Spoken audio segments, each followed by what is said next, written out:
Alright, so One Piece chapter 916 continues on with what happened last chapter, with Okiku cutting off the top knot of the Yokozuna Urashima. Urashima, naturally, having been greatly disgraced, in public no less, not just having his top knot cut off, but being scorned by a woman of a lower class, is utterly furious and just humiliated in general. He is more than ready to kill Okiku where she stands. And as he goes in for the strike, Luffy takes this moment to just go in and start having some fun, basically. You know, Luffy has always been one for, like, having these play sumo matches with Usopp. And naturally, he almost always, beats Usopp because he's Luffy. But it's very obvious from the get-go that Luffy is just having a bit of fun here, and is very much not fighting this guy seriously. He introduces himself as Luffy no Umi, who is a aspiring sumo wrestler pirate. Honestly, nobody really takes Luffy seriously, despite the fact that he managed to clash with Urashima fairly easily. And he's also doing it just to kind of, in a way, defend Okiku, but it becomes very obvious from Okiku's tone of voice towards Urashima that she's not taking him too seriously. Even though he's threatening her with death to crush her and bash her skull in, she says things like, "Yeah, I'm so scared," but the way she says it makes it very unrealistic. Like, her expressions don't convey her voice, which is saying something in terms of a manga. And Luffy, naturally being gifted with the ability of observation haki, completely dodges Urashima's attacks. He goes in with, like, the multiple palm thrusts to, bash Luffy away, but Luffy dodges it through and flies through the air with the greatest of ease, and the crowd is having a fun time. But they're just like, "You're not gonna win if you keep running, kid."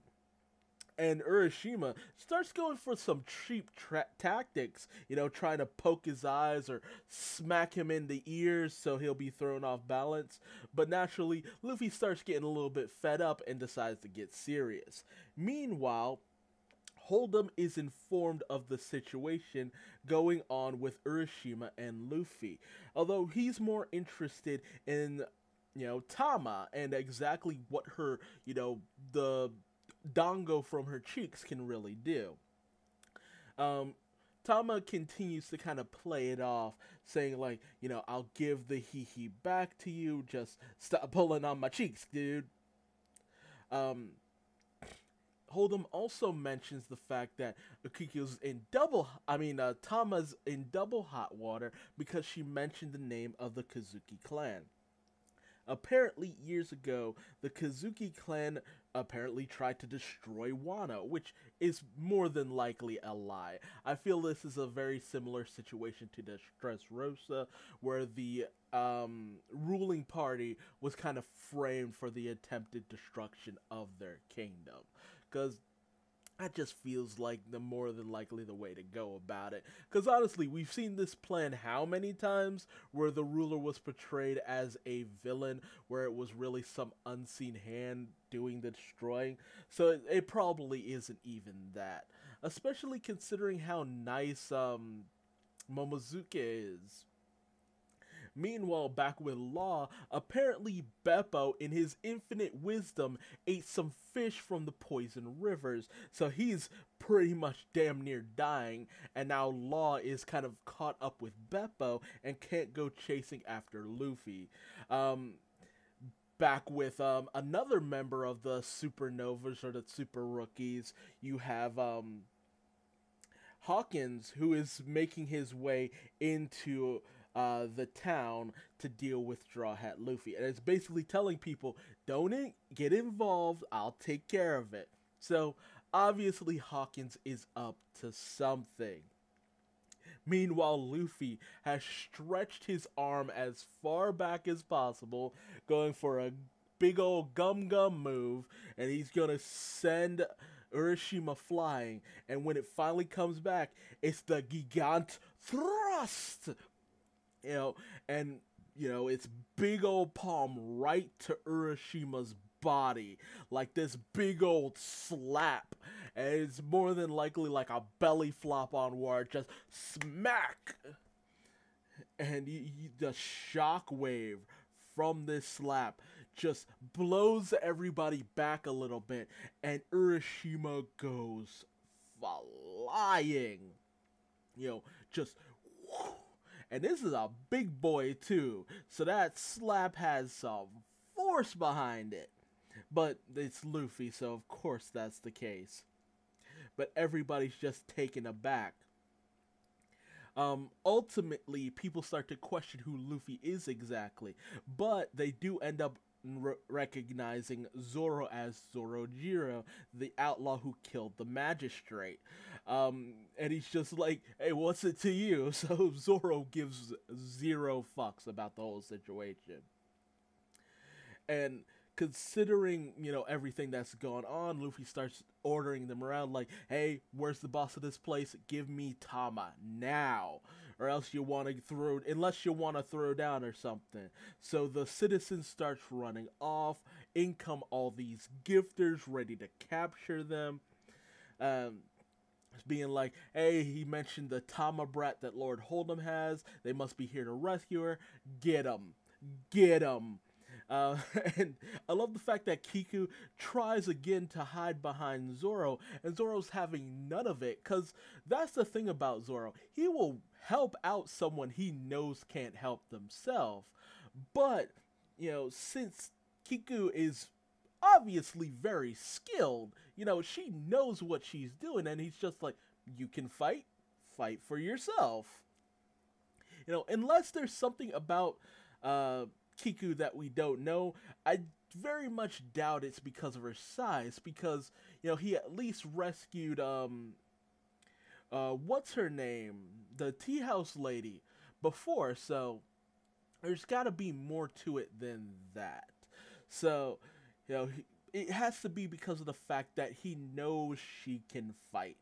So, that's exactly pretty much what happens. Luffy goes in, taking down people, Kiku goes in taking down people, because ultimately Zoro's just like, hey, you want to help save Tama, right? Come on, let's do this. So she's just like, okay, I'll help you out. So this big fight breaks out, and they're basically just slashing down, mooks at this point.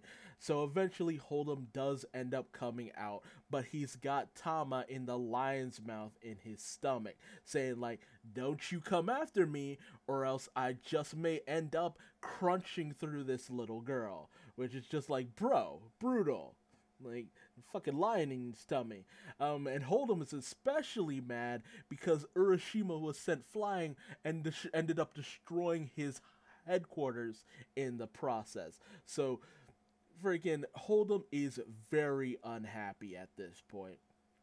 And so we end off our chapter with Law debating whether or not he should go take care of Luffy or stay with Beppo, because it's just like, man, Luffy's just going to keep causing more trouble, but Beppo is kind of dying. Is a dumbass, but he's kind of dying, and I kind of am attached to the big old bear. Silly old bear. Luffy is ready to go and save Tama. Hold'em's just like, you're not doing shit, you idiot. And Hawkins is finally making his way into the town. Further into the town, he's at the castle gates, and, Law spots this and is just like, dude, I don't know what to do. So, a lot of tension, a lot of action, but we are on hiatus next week, so no One Piece, but, a lot to chew on here. What do you think will happen with technically 4 of the worst generation super rookies all in one place? More than likely the usual pandemonium. Will Hold'em show a lot of skill? Will Hawkins ultimately end up betraying Kaido's forces?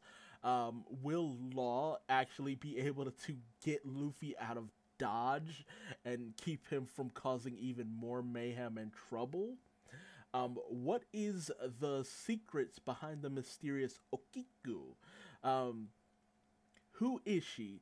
Is she actually a man? That's something that's worth noting because she does say a few things in a kind of male fashion here and there. So I'm interested to see if something comes out of that. It'd be interesting if, for once, Oda actually did a, cross-dressing male and portrayed them in a more feminine fashion because he likes to go for the whole, oh, they're like a kind of grotesquely looking man and stuff like that, or will it actually be a very competent female swordsman? I mean, not to knock Tashigi, but it'll be nice to have a stronger female swordsman, I guess you could say.